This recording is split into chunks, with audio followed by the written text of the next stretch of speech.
से कस्बे में जहां सुबह की शुरुआत मंदिर की घंटियों और ताज़ी चाय की खुशबू के साथ होती थी, वहीं एक पुरानी लेकिन मशहूर गली थी, मिठाई वाली गली। इस गली में दो मिठाइयों की दुकानें थी जो आमने सामने थी। एक तरफ थी सेठ घनश्याम लाल की दुकान और दूसरी तरफ रामू हलवाई की छोटी सी दुकान। दोनों की दुकानें आसपास थी। दोनों लड्डू बेचते थे, लेकिन दोनों की सोच में जमीन आसमान का फर्क था। सेठ घनश्याम लाल, लालच का दूसरा नाम। सेठ सेठ का नाम पूरे कस्बे में मशहूर था। उसकी दुकान बड़ी थी, शीशे की अलमारी, चमकते बोर्ड और बाहर खड़ी महंगी गाड़ी। लेकिन उसकी मिठाइयों में मिलावट थी। घी के नाम पर डालडा, चाशनी में केमिकल और लड्डू ऐसे कि ऊपर से सुनहरे मगर अंदर से बिल्कुल खोखले। सेठ सिर्फ अमीर ग्राहकों को इज्जत देता था। जो अच्छे कपड़े पहने हो, जिनके हाथ में पैसे हो, उन्हें सेठ जी कहकर बुलाता। लेकिन कोई गरीब फटे कपड़े में सिक्के गिनता हुआ अगर दुकान के पास भी आ जाए तो सेठ की आवाज बदल जाती थी और वो कहने लगता, अरे चलो हटो यहाँ से। आ गए मुंह उठा के सुबह सुबह। माँ बाप ने कुछ सिखाया नहीं, बिना पैसों से मिठाई खरीदने आए हो। ये भला कौन सा तरीका है भीख मांगने का। मुझे पता है तुम जैसे शक्ल के लोग सिर्फ मिठाई को देख के घूर के नजर लगा के चले जाते हैं। जाओ यहाँ से, मेरी मिठाई को खराब मत करो। अरे मेरी मिठाई की ओर देखो भी मत। मेरी मिठाई इतनी शाही है कि मैं लोगों से तो उसके खुशबू के ही पैसे काटता हूँ, लेकिन तुम्हारी हालत के देख को कहता हूँ चलो निकलो यहाँ से, भागो। आ जाते हैं मुंह उठा के सुबह सुबह धंधा करने। चलो भागो, जल्दी से निकलो मेरे दुकान के सामने से। धंधे का टाइम है, कोटी मत करो।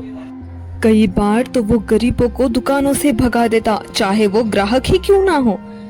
रामू हलवाई दूसरी ओर ईमानदारी की पहचान। ठीक सामने ही थी रामू हलवाई की दुकान। छोटी सी लकड़ी का पुराना काउंटर, ना कोई चमक धमक, ना कोई बड़ा बोर्ड, लेकिन वहाँ एक चीज हमेशा रहती थी, इज्जत और अपनापन। रामू हलवाई हर ग्राहक को एक ही नजर से देखता था। उसके लिए ग्राहक में भगवान बसते हैं। किसी के पास पैसे हो या ना हो, वो मुस्कुराकर बात करता। कई बार गरीब बच्चे उसकी दुकान के सामने खड़े होकर लड्डू देखते रहते। ये देखकर रामू हलवाई उन्हें बुलाता और कहता, अरे आओ बच्चों, आओ यहाँ आओ। बस देख काहे रहे हो, आओ आके मिठाई चखो। आखिर बच्चों में भगवान का ही तो रूप मानते हैं। आओ बच्चों आओ आओ, मेरी ओर से ही समझ लो, लेकिन थोड़ा सा चख के ही जाओ। आज भले ही तुम ना खरीद पाओ, लेकिन एक दिन तुम जरूर खरीद पाओगे। उस दिन तुम्हें सारी मिठाई मिलेगी। आओ ये लो, ये मेरी ओर से है। रामू की मिठाई में ना मिलावट थी ना धोखा। कम कमाता था लेकिन चैन की नींद सोता था। छोटे बच्चे बुजुर्गों में उसका दिल बसता था। वो उन्हें भगवान का रूप मानता था। ऊपर से ये सब देख रहा था कोई। कस्बे के लोग नहीं जानते थे, लेकिन भगवान सब देख रहे थे। एक तरफ लालच, अपमान और दूसरी तरफ सेवा और ईमानदारी। एक दिन भगवान ने सोचा आज इन दोनों की परीक्षा ली जाए। चलो देखते हैं कि ये इसमें खरे उतरते हैं भी या नहीं। मगर वो इस रूप में तो परीक्षा नहीं ले सकते थे, तो उन्होंने एक गरीब आदमी का रूप धारण करके धरती पर आए। कपड़े कुछ खास नहीं थे, कमजोर शरीर और एक हाथ में छोटी सी पोटली।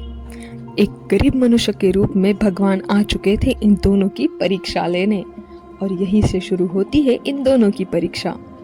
पहली परीक्षा लालची सेठ की होती है।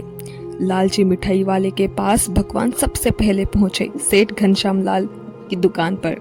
दुकान पर भीड़ थी, अमीर लोग खरीदारी कर रहे थे। गरीब आदमी धीरे धीरे आगे बढ़ा और बोला, अरे सेठ जी, तुम्हारी मिठाई की खुशबू बहुत अच्छी आ रही है। बहुत दिनों से कुछ खाया नहीं है, थोड़ी सी मिठाई ही दे दो चखने के लिए। बड़ा मन कर रहा है इन्हें देखकर खाने का। बस ज्यादा नहीं, 1 लड्डू मिलेगा तो भी पर्याप्त है मेरे लिए। देव जो मालिक दे जो, बस 1 लड्डू की बात है, 1 लड्डू। भगवान तुम्हारा भला करेगा, तुम्हारे बच्चे माँ बाप सबको अच्छी जिंदगी देगा। बहुत भूख लगी है, दे दीजिए ना सेठ जी, इस गरीब का पेट भर के आपका भला ही होगा। सेठ ने उसे ऊपर से नीचे तक देखा, नाक सिकोड़ी और चिल्लाया, हट, दिखता नहीं यहाँ कौन लोग खड़े हैं? तेरे जैसे लोगों के लिए मेरी दुकान नहीं है, चल निकल यहाँ से। तुझे क्या लगा अगर मेरे सामने ये चिकनी चुपड़ी बातें करके तू मेरा लड्डू ले सकता है तो तू गलत सोच रहा है। अरे मेरे दुकान के शाही मिठाइयों की तो खुशबू भी बिकती है और मैं तुझ जैसे को मुफ्त में लड्डू दूं, तूने सोचा भी कैसे? गरीब आदमी बोलने लगा, अरे सेठ जी ऐसा मत कहो, आज भले ही मेरे पास पैसे नहीं है, लेकिन मैं एक दिन तुम्हें लाके देने की ज़रूर कोशिश करूँगा। बस एक ही दिन की तो बात है। अरे सेठ जी आपकी तो इतनी बड़ी दुकान है, 1 लड्डू से क्या ही फर्क पड़ेगा आपको, बस 1 लड्डू ही तो मांगा है, दे दो ना सेठ जी। उस गरीब की बातें सुनकर एक सेकंड के लिए सेठ को लगा कि क्यों ना इसकी बातों में मैं भरोसा करूं, मगर वो था तो घमंडी और नकचड़ा। उसने गुस्से में बोला, बिना पैसों की कोई दानशाला नहीं खोल रखी मैंने, और मेरी दुकान को क्या तूने दानशाला समझ रखा है? निकल यहाँ से। तुझे दिख नहीं रहा कितने बड़े बड़े लोग मेरे दुकान के सामने खड़े हैं और इन्हें छोड़कर मैं तुझे ध्यान दे रहा हूँ, यही तेरे लिए सबसे बड़ी बात है। अगर अभी के अभी दफा नहीं हुए ना मेरी दुकान के सामने से तो तुम्हारे से मैं मिठाई की खुशबू लेने के पैसे लूंगा और तुझे बंद करवा दूंगा, कैद खाने में कैद करवा दूंगा। पता नहीं कहां कहां से आ जाते हैं और मांगने लगते हैं कि मुफ्त में दे दीजिए, मुफ्त में दे दीजिए हैं। और उसने सबके सामने उस गरीब आदमी का बहुत अपमान किया। भगवान ने कुछ नहीं कहा, बस चुपचाप आगे बढ़े। भगवान उस गरीब आदमी के रूप में वहां से चले गए थे। अब परीक्षा का समय था रामू हलवाई का। दूसरी परीक्षा थी ईमानदार हलवाई के पास। अब गरीब आदमी के रूप में आ चुका था। रामू हलवाई की दुकान पर जैसे ही वो पहुंचे, रामू ने उसे देखकर कहा, अरे आओ बाबा आओ, बैठो, ये लो पानी पी लो। बहुत लंबा सफ़र तय करके आए हो लगता है, बहुत थकान हो रही है। कोई तुम्हें पीड़ा तो नहीं, कोई रोग तुम्हें कोई परेशान तो नहीं कर रहा? तुम्हारे चेहरे को देखकर लगता है बहुत थके हुए हो, थोड़ी देर बैठ जाओ। इस बात पर वो गरीब आदमी बोलने लगा, अरे बेटा, भगवान तुम्हारा भला करे कि तुमने मेरे बारे में सोचा तो ही, मेरी ओर देखा तो ही, नहीं तो इस दुनिया में ऐसे ऐसे लोग हैं जो तुमसे बात करने में भी शर्माते हैं। कई दिनों से भूखा हूँ, बस घूमता ही जा रहा हूँ, भूखा घूमता ही जा रहा हूँ। कई दिनों से भूखा हूँ मेरे बच्चे। मैंने बस लड्डू खाने की इच्छा रखी थी, लेकिन उसने तो मुझे मुंह पे ही मना कर दिया। और मैं तुम्हारे पास भी मुझे स्वादिष्ट मिठाई दिखाई दे रही है, लेकिन मैं हिचकिचा रहा हूँ कि तुमसे मांगू या ना मांगू। उस दूसरे दुकानदार ने तो मुझे 1 लड्डू तो दूर की बात, मुझे थोड़ा चखने भी नहीं दिया। पता नहीं कैसे कैसे लोग इस दुनिया में हैं जो कि भूखे के बारे में सोच भी नहीं रहे, बस मरने के लिए छोड़ देते हैं। हे भगवान, ये कैसे बनाई तूने दुनिया? लेकिन तुम ऐसे प्रतीत नहीं होते। तुम्हारा चेहरा, तुम्हारे चेहरे के ऊपर का तेज साफ बता रहा है। तुम्हारे जैसे अभी काफी कम लोग हैं बेटे। नेक दिल वालों के बारे में सोचना या दूसरों के बारे में अच्छे विचार रखने वाले लोग काफी कम है बेटे इस दुनिया में। बस अच्छा कर्म करते जाओ मेरे बच्चे। रामू बिना सोचे अंदर गया और एक ताज़ा ताज़ा लड्डू की थाली लेकर आया और उसने प्यार से उस लड्डू की थाली को उस गरीब के हाथ में रखकर बोला, पैसे बाद में दे देना बाबा, पहले पेट भरो, भूखे को खाना देना सबसे बड़ा धर्म है। आप सबसे पहले ये पूरे लड्डू खा लो, अगर और लगे तो मुझे जरूर बोलना, मैं और लड्डू आपको दूंगा, पर आप सबसे पहले पेट भरकर खा लो। भूखे को खाना खिलाना मतलब साक्षात भगवान को खाना खिलाना, यही मैं मानता हूँ। उस लड्डू की थाली को लेकर गरीब आदमी की आंखों में आंसू आ गए। उसने लड्डू खाया और जैसे ही उसका खाना हो गया, उसका चेहरा तेज रोशनी से भर गया। भगवान का असली रूप अचानक पूरे वातावरण में बदल गया। रामू देखकर चौंक गया। गरीब आदमी अब गरीब नहीं था, वह भगवान के रूप में खड़ा था, साक्षात भगवान के रूप में। उन्होंने ये रूप दिखाकर फिर से वो गरीब के रूप में आए और उन्होंने रामू से कहा, रामू, मैं ज्यादा देर भगवान के रूप में नहीं रह सकता, इसलिए मैं इस गरीब रूप में आकर यहाँ पे परीक्षा ले रहा था। रामू, तूने बिना लालच, बिना सवाल सेवा की है, मैं तुझसे बहुत प्रसन्न हूँ। रामू हाथ जोड़कर बोला, प्रभु, मैं तो बस इंसानियत निभा रहा हूँ और भूखे को खाना खिलाना तो मुझे बचपन से ही पसंद है। और देखो, आज मुझे साक्षात भगवान के दर्शन हो गए मेरी इस अच्छी आदत की वजह से। सच में मैं तो बहुत धन्य हो गया प्रभु, धन्य हो गया जो मुझे आपके दर्शन प्राप्त हुए। मेरा तो ये जन्म ही सफल हो गया, मेरा तो जीवन ही सार्थक हो गया प्रभु कि मुझे आपके दर्शन हो गए। अब मुझे किसी चीज़ की इच्छा नहीं, किसी चीज़ का मोह नहीं, साक्षात आप में मैंने पूरे जगत को देख लिया। भगवान मुस्कुराए और बोले, देखो रामू, आज तुम्हें देखकर मुझे लगा कि आज भी नेक दिल वाले इस दुनिया में मौजूद है, बस बात है उन्हें परखने की। उन्होंने एक जादुई पोटली अपने हाथ में रखकर उसे बोला, ये देखो रामू, ये कोई साधारण पोटली नहीं है, ये छोटी सी है मगर जादुई पोटली है। इसमें एक गुप्त मसाला है, बस एक चुटकी अपनी मिठाई पर डालना, मिठाई और भी लजीज हो जाएगी। लेकिन याद रखना, तुम्हारी ईमानदारी और इंसानियत कभी मत छोड़ना। ये पोटली मेरा आशीर्वाद समझकर रख लो, इसे तुम्हें बहुत सफलता मिलेगी, इसमें मेरा आशीर्वाद है। और हाँ, सबसे बड़ा जो और महत्वपूर्ण अगर कुछ है तो वो है तुम्हारी ईमानदारी, तुम्हारी इंसानियत। अभी मैं चलता हूँ। अगले दिन सुबह रामू ने वही किया, एक चुटकी मसाला। उसने सोचा, अगर बाबा ने दिया है तो कुछ इसमें जादुई जरूर होगा।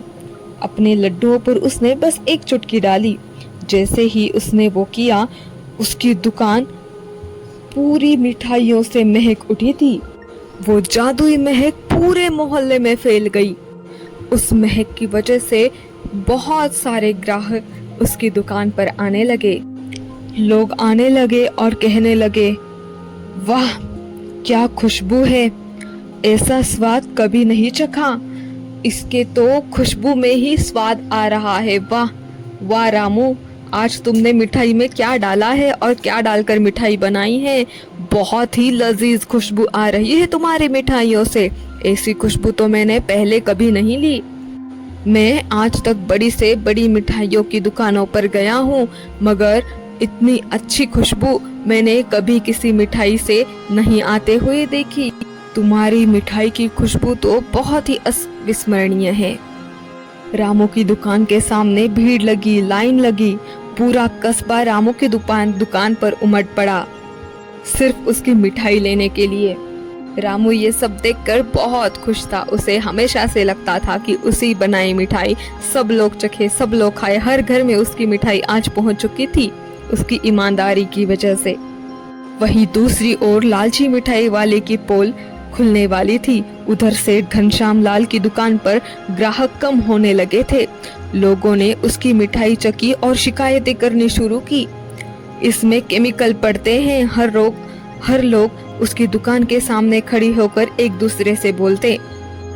अरे अरे भाई साहब, इसकी दुकान से मिठाइयाँ मत लिया करो, इसमें केमिकल है।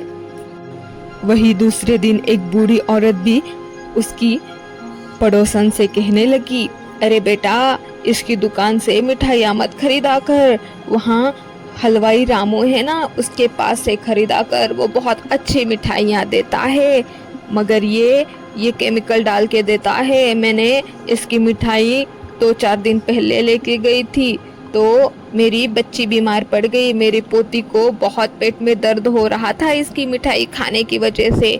ना ना बेटा, इसके पास से कुछ भी मत खरीदा कर। मिठाइयों की मिलावट की जो कंप्लेंट थी वो जांच टीम के पास आई और उसकी मिलावट पकड़ी गई।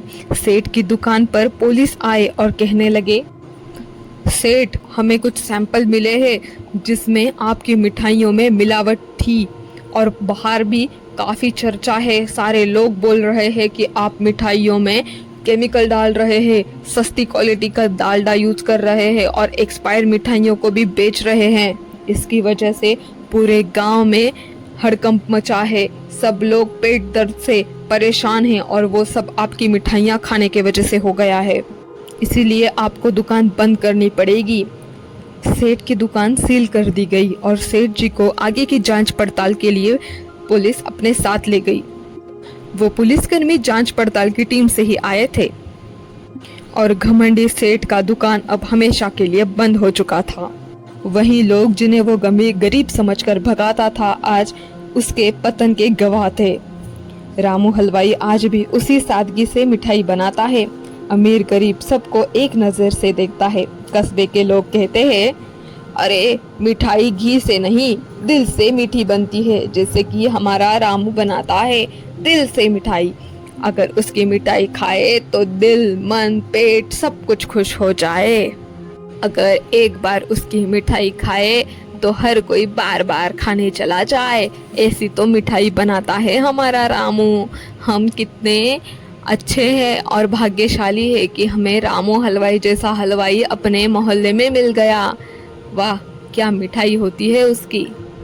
और रामू ने आज सिखा दिया हमें, हम सबको, कि मिठाइयाँ अच्छी होने के बाद भी उसने कभी घमंड नहीं किया। आज भी वो उसी सादगी से अपनी मिठाइयों को सच्चे दिल से, इंसानियत से बेच रहा है और उसका कारोबार बहुत ही अच्छा चल रहा है। वो भी बिना किसी घमंड दिखाए और बिना किसी की मिलावट किए आज भी वो उतने ही प्यार से और असली और शुद्ध देसी घी से मिठाइयाँ बनाता है। तो ये थी हमारी आज की कहानी। आपको कैसी लगी कमेंट्स में ज़रूर बताना। मिलते हैं अगली कहानी में, तब तक के लिए बाय।